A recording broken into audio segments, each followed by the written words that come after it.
Thanks for tuning in to another edition of the OFN Meeting Room. As once again, we talk Indianapolis Colts football with Jake Arthur of Colts.com. And Jake, good to talk to you. It's a kind of slow time of year, but still, there's a lot to talk about with the draft. Not too much of a distant memory. There's still a lot of fans that want to know what's going on with their team. Yeah, absolutely. And with players not back in the facilities yet, definitely can still reflect on the draft class because there's not a whole lot of other news going on right Yeah, now. that's right. 9 draft picks, and out of those 9, 8 of them are in this guide, the Ourlads draft guide. So you can order this at ourlads.com. And we have 8 of the 9 draft pick profiled in the guide. And we also have 1 of the free agents out of the 10 that the Colts signed in the guide as well. We'll get into the free agents a little bit later on. But let's start, first of all, with the 2 picks in the second round, Jake, and both outstanding, productive, big-time program college players and wide receiver Michael Pittman, and whose father, played in the NFL as a running back, and also Jonathan Taylor at Wisconsin, a 2-time Doak Walker winner. Starting with Pittman, he may not be one of those top guys that we were looking at the draft, one of the top 3 or 4 receivers, but he was in the next group, the next 4 or 5 that you could see being an excellent number 2 receiver in the NFL with the opportunity to be a number 1. He's more of a power player with really good size, but he's versatile, can play on special teams, and overall just the kind of guy you want on your team. And I get the feeling with the Colts, we talked about their receiving situation going into the draft, needing to replenish that spot. This is a great way to start.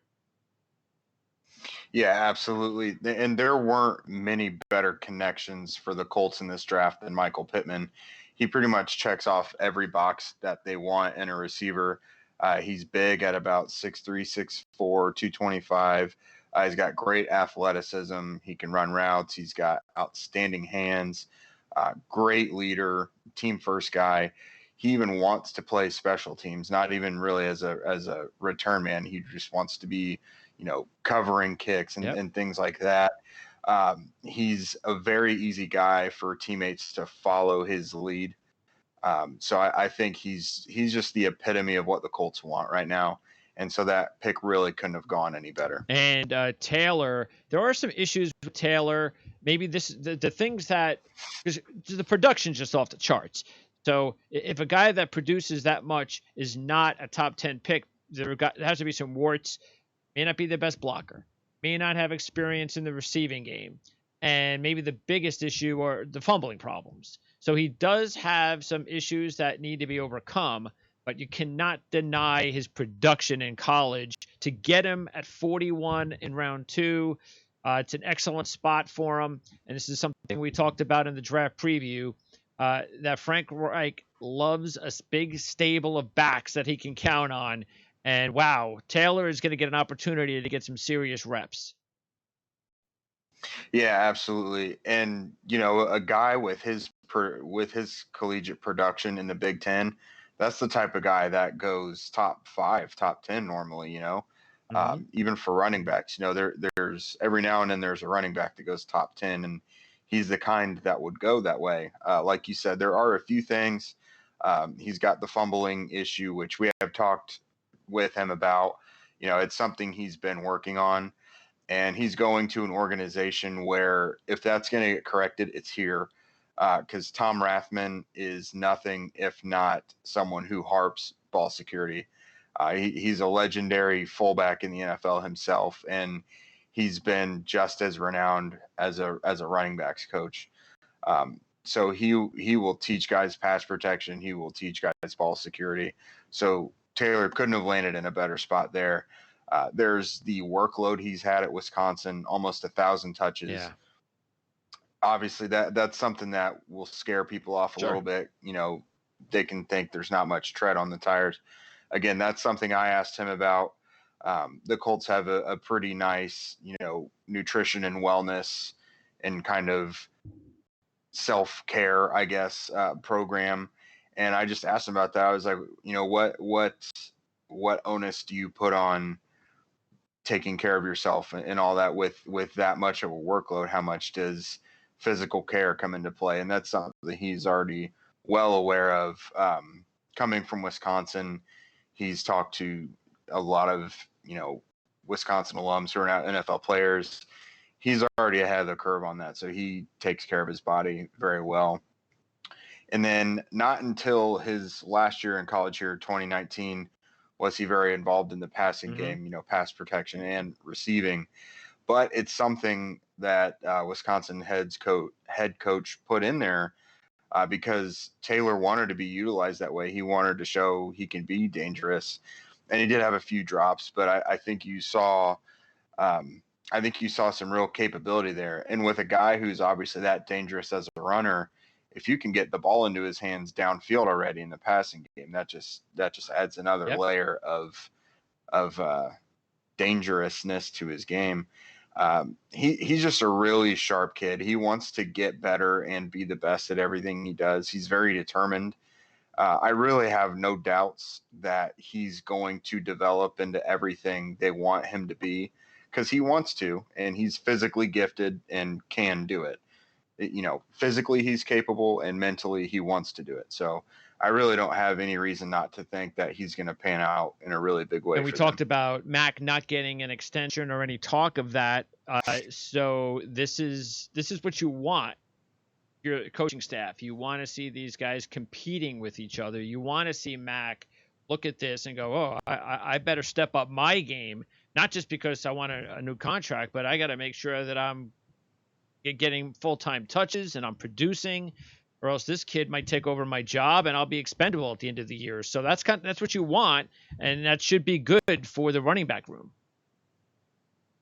Yeah, I think it's natural for any competitor to think like that. Obviously, if you draft a player like Taylor in the second round, that obviously is a threat to your touches because they're going to get him involved. But this is a contract year for him. And, he also just wants to win. Marlon Mack is also a very team-oriented guy.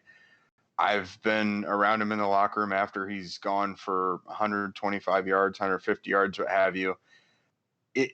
Any of his biggest accomplishments he's had in games, he will not talk about himself. He's hard to pull a good quote out of because he just will talk about his teammates and what they did to set him up for that. And Frank Reich, after the draft, said, he texted Marlon after they drafted Jonathan Taylor, and his main response was just, let's just go win. Yeah, I'm going to be sharing touches with someone, but let's go win. Let's make sure this guy makes us better. All right, let's go with the third round draft pick now. Julian Blackman out of Utah, converted corner, played safety for the first time this past year. Utah had one of the best defenses in college football. Outstanding ball skills. He's a good tackler. He's versatile, not only because of the cornerback experience and now playing safety, but also he might be a slot guy. He's got tackling ability. This is a guy that is going to get some reps for sure in the secondary. And he's also somebody that is going to get better with more experience, especially if it's at the safety position, just with reps and with better coaching at the NFL level. Yeah, absolutely. And the biggest thing about Blackman is just he naturally just gets football. He's got a very high football IQ, just very football intelligent. Like you said, he played cornerback the first 3 years of his career. Pretty much mastered it mentally, and then came to his coach's senior year and was like, we've got a lot of capable candidates to play cornerback. Why don't we have me go back and play safety? Because it's not much of a hill for him to climb mentally to absorb the move back to safety and be able to have to process more of the field. You want a guy with his IQ to be able to do that, and he did it pretty well. I think moving to safety ratcheted up his game as a tackler. I just thought it was normal, average as a cornerback. And then when I watched his tape at safety, I thought it forced him to become a lot more effective in that area. And like you said, just a tough guy, very good ball skills. He's just going to be a smart player, a versatile player for them. Um, I could see him, while his base position is probably going to be something like free safety. I could see him going up and playing in the Yep. slot. I could see him playing outside if they needed him Mm. to. They kind of did that a little bit last year with Roland Milligan, a safety who they moved up into the slot when they needed it. I could see Blackman doing that. Yeah. Now, he did tear an ACL in December in the Pac-12 championship, so he's probably not. He may not be ready right away, at least when camp comes around. But general manager Chris Ballard said he'll probably begin helping them around late September into October. So he shouldn't miss any significant chunks of his rookie year, but he physically may not be 100% as soon as everyone else is. But luckily for them, it sounds like he'll be able to be a plug and play guy for them as soon as he's healthy, because mentally he can handle it. So if you're going to pick a guy that's hurt, that got hurt late in his college career, it's good that you got a guy like Blackman. Yeah, and maybe he's one of the players that benefits from a little bit of a later schedule, which could happen. Who knows? Yeah. Exactly. Okay, round 4, Jacob Eason. Big guy, strong arm. I mean, that's what you're looking at with Eason. He still has to work on things like his footwork, pocket presence, things of that nature. Didn't have a huge his offensive, the system wasn't very complex, so he has some learning to do there. But he's not going to be asked to start. There's no rush. Seemed like a really good value to get him where they were able to slot him and to learn behind Philip Rivers for a year or two. And who knows, maybe when Philip hangs it up, there's a possibility that Eason could be a guy that the Colts could look at. Yeah, and that's really what this pick is about. I'll keep banging this drum, but again, this was a perfect situation for both sides. Like you said, Eason's probably not pro ready right now. There's some things to iron out in his game, but the place he went to, very, very quarterback friendly. And if a quarterback can be developed somewhere, it's here, with the wealth of knowledge that the coaching staff and veteran quarterbacks beside him have. Jacoby Brissett, Philip Rivers, the coaching staff, Frank Reich, Gerard Johnson, Marcus Brady. He's very much set up for success there, and he'll be able to learn, specifically from Rivers and Brissett, who are both renowned for their leadership and toughness. So that'll be huge for Eason. He'll be shown the perfect way to go as a pro quarterback. Both those guys ahead of him have been starters, so that's great. And then, the Colts needed to start looking at their future at the position as well. And you don't necessarily want to get a guy who, the fans are going to start screaming for if your starter's not doing well. You don't have a Baker Mayfield that they're screaming for to get on the field. They have a guy whose timeline matches up perfectly with their starting quarterback position. Whether Philip Rivers is here a year or two, hopefully they have Eason ready by then. And if their development techniques are good, then they'll know if they've got anything they can use in him by next summer or the summer after that. So very good situation for both teams. And like you said, the value of getting him in the 4th round, I think we all saw Eason going in the 2nd round in most mock drafts leading up to the draft. I even saw one a couple months ago when the Colts were still picking at number 13. there was a mock on NFL.com that had the Colts taking Eason at number 16. So to get him all the way down in the 4th round, that the value doesn't get much That's better than it. that. All right, round 5. Now the Colts decided to take on guard Danny Pinto from Ball State, considered their best player on the team last year. And Ball State had a pretty good season last year, so it wasn't. They have had some issues for several years, but they had a nice little season last year. But this is interesting because the Colts lost their top 2 backups in free agency, and so we knew they had to replenish some linemen there. But also, if you take a look at it, the one spot on the team that you could see an eventual upgrade could be at guard with Mark Lewinsky, and maybe Pinter can develop into a player that could eventually take over that spot. Yeah, it's funny because Pinter played at Ball State only about an hour or so away from the stadium here, but very few of us knew anything about him really.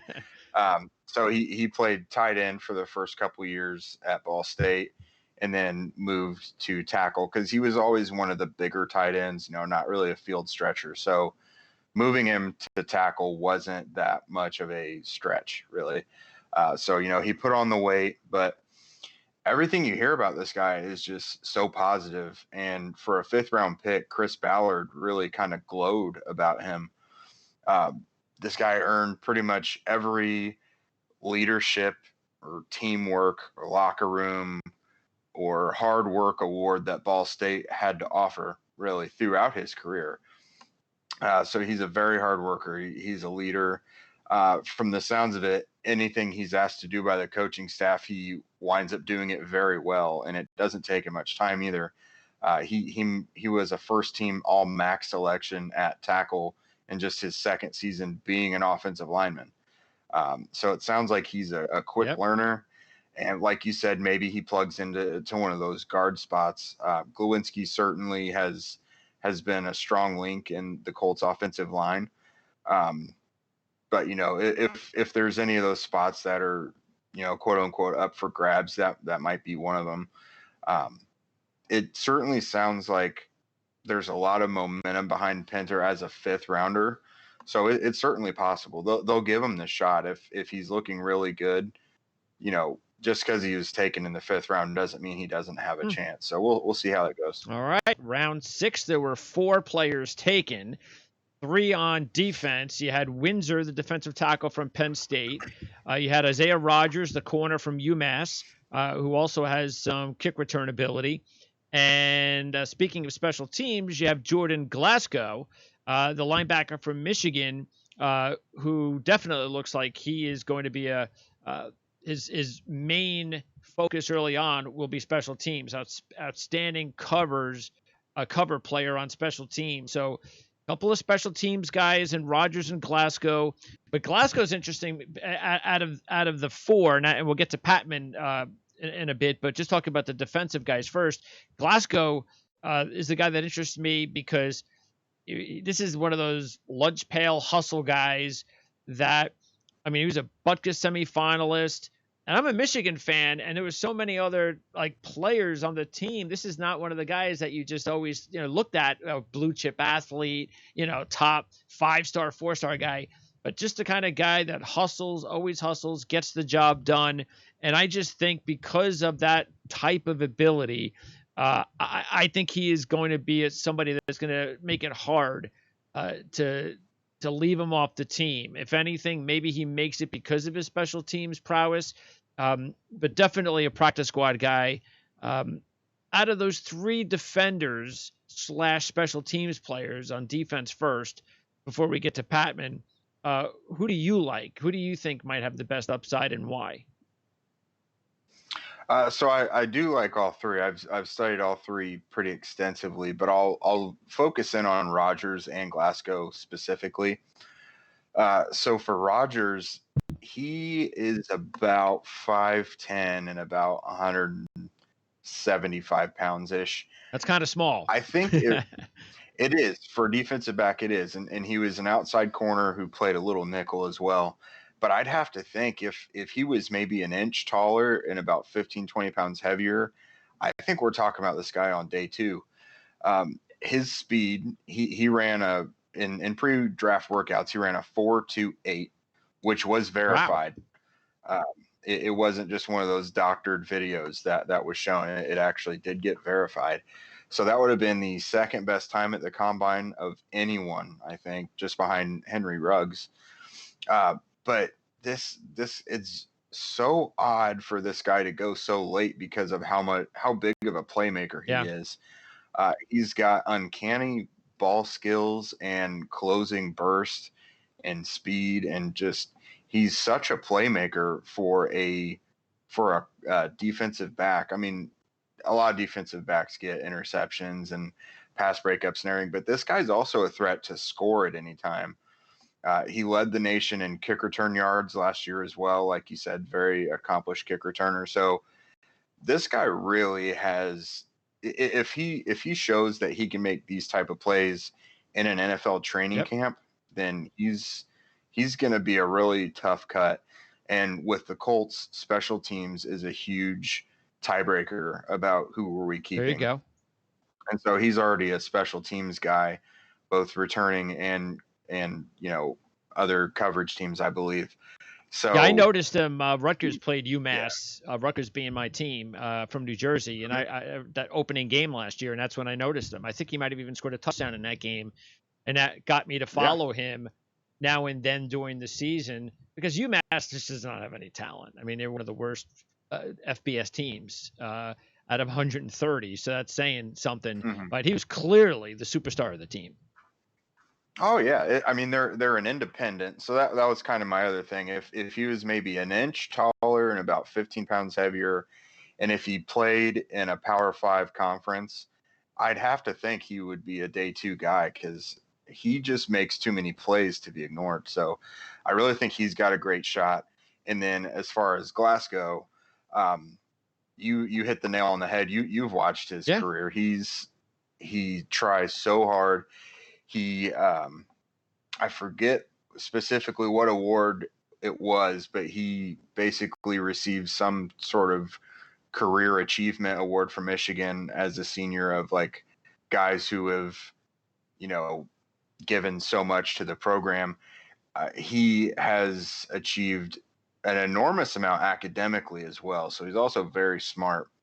Was he a But he walk-on? just, Yeah. yes, actually, him and his 2 older brothers were all walk-ons Wow. at Michigan, all earned starting spots by the end of That's their great. careers, and all 3 were drafted into the That's NFL. great.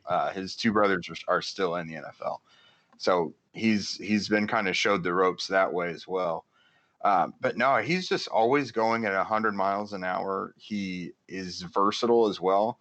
He's played that viper position Yep. for Michigan. That it's not just a safety linebacker thing; it's basically every position on the Yeah. defense. So he's been versatile enough to be able to play that. He has played safety, he's played linebacker, but I just see him being a killer special teams player, and that's what the Colts see Right. also. When I wrote my feature on him, I kind of framed it from that way, with his future as a special teams ace.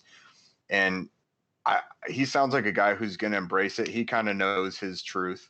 The Colts have 2 100 tackle linebackers already in their starting lineup, and then a guy who looks like he could be a real star in Bobby Okereke. So linebacker, at least extensively on defense, probably is not the future. But for guys who really lean into that special teams ace role, they can really succeed. I mean, I brought up the fact that Justin Bethel and Matthew Slater, from the Patriots, they've made a career on that.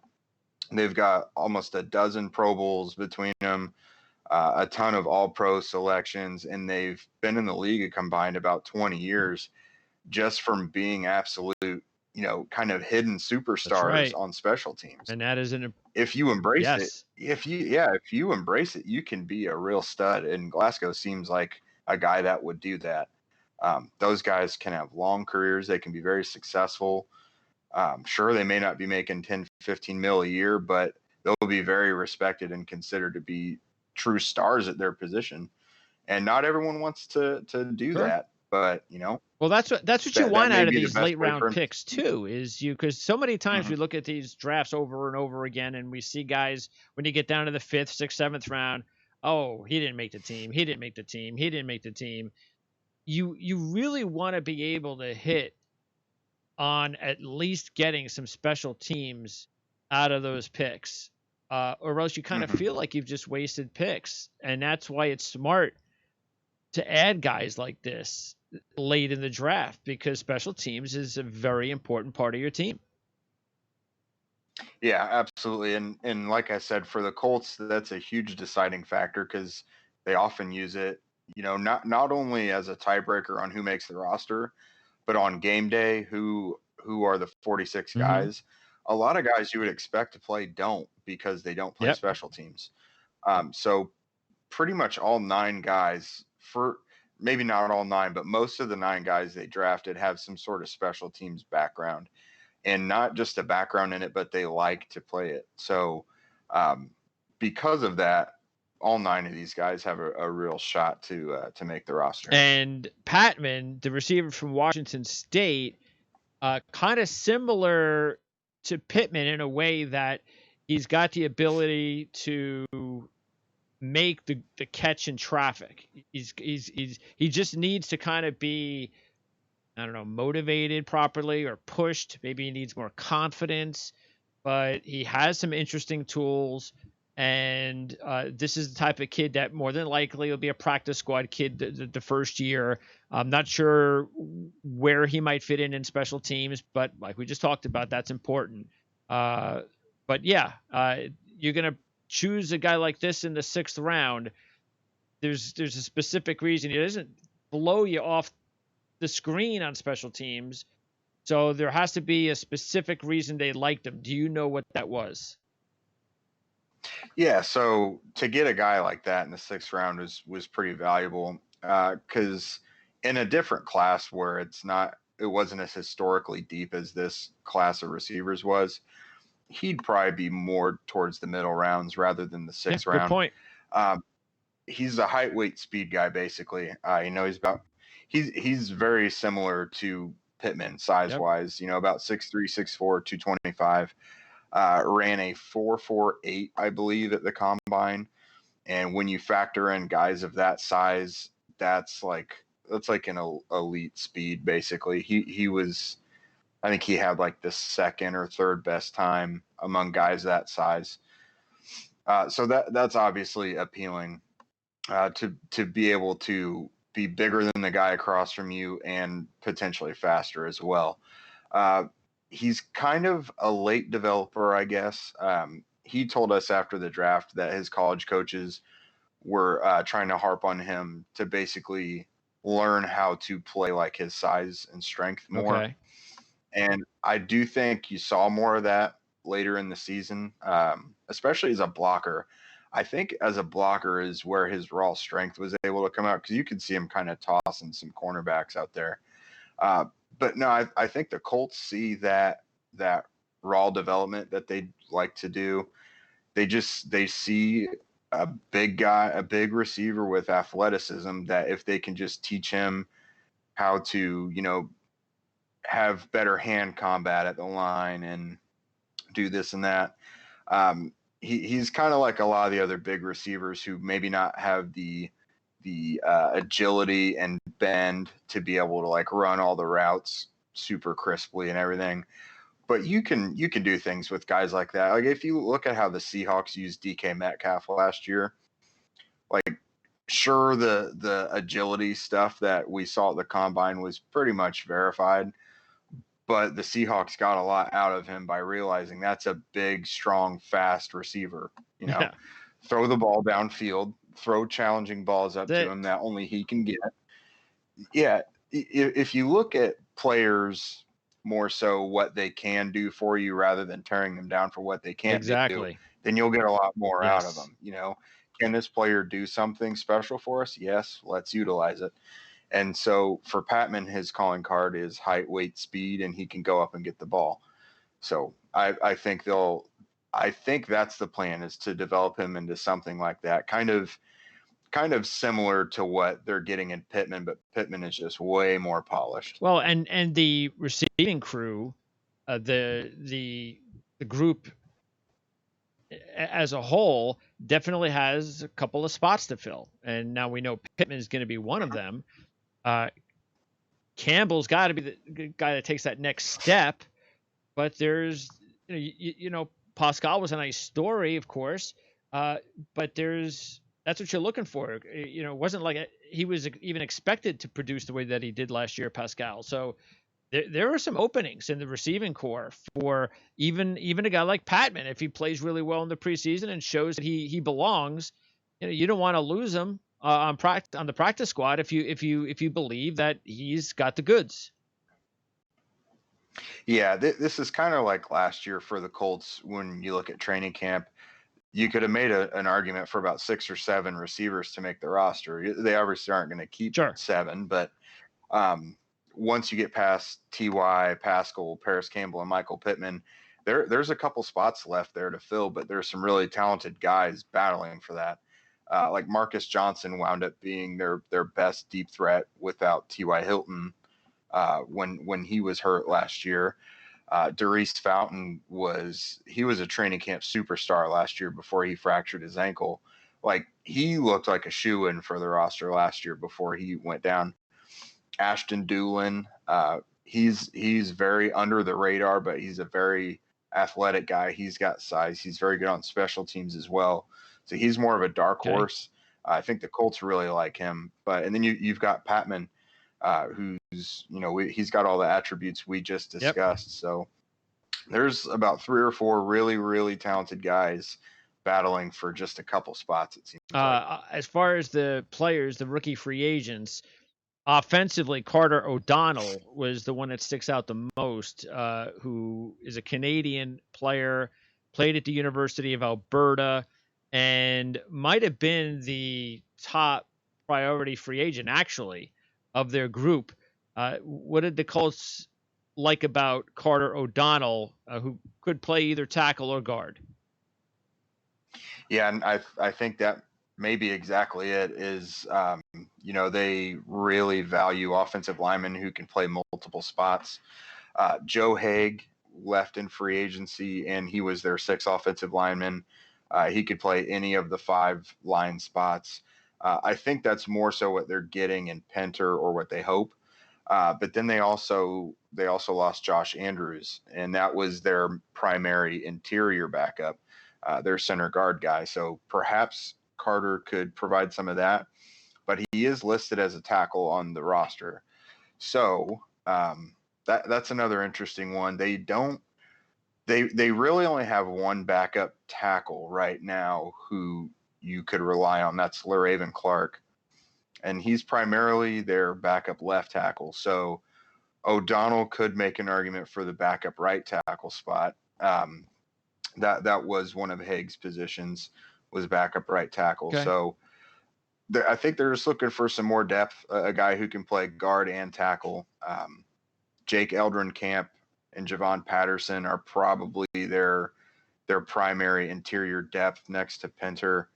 And then you've got Clark and O'Donnell, who can both provide that guard tackle depth as well. So that's kind of how I see it. That's kind of how I see it shaping up there. Is I think he'll be afforded an opportunity to compete for one of those final depth spots on the 53-man roster, but could also very well be a practice squad guy as well. All right, on defense, Kendall Coleman was the top name as far as the non-drafted players who had a draftable grade at our lads.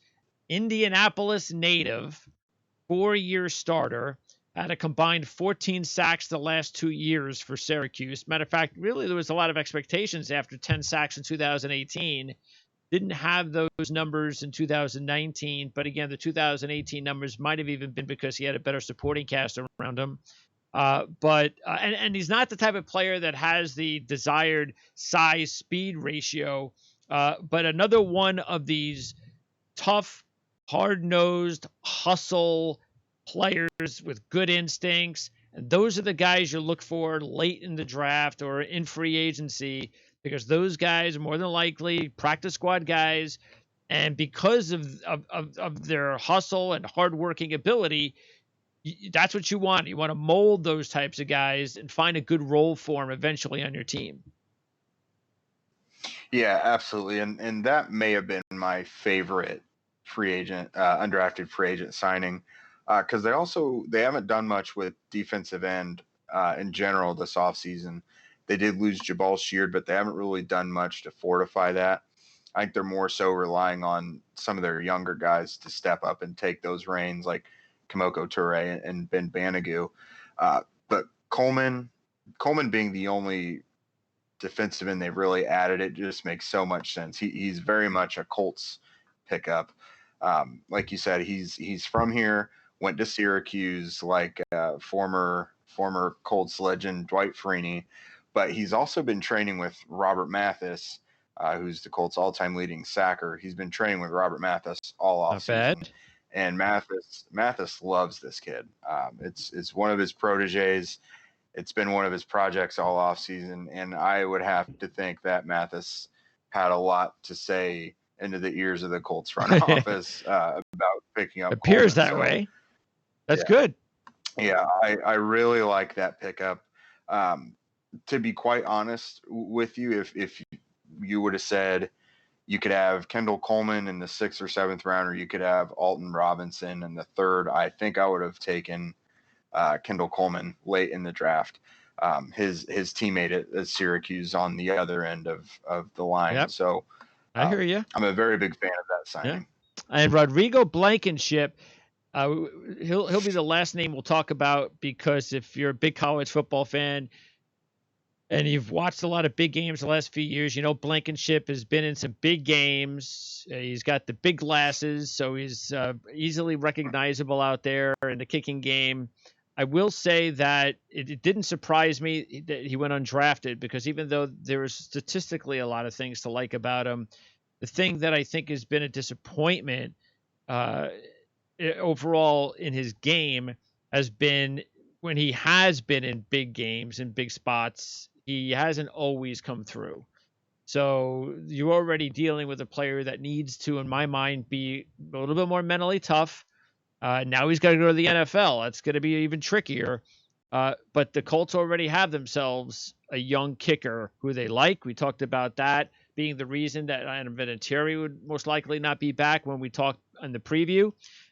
So Blankenship, to me, appears to be a guy that will battle it out for an opportunity to make the practice squad and see what you got there. I doubt he'd be a player that would be plucked off and, thrown on a roster, especially as a rookie.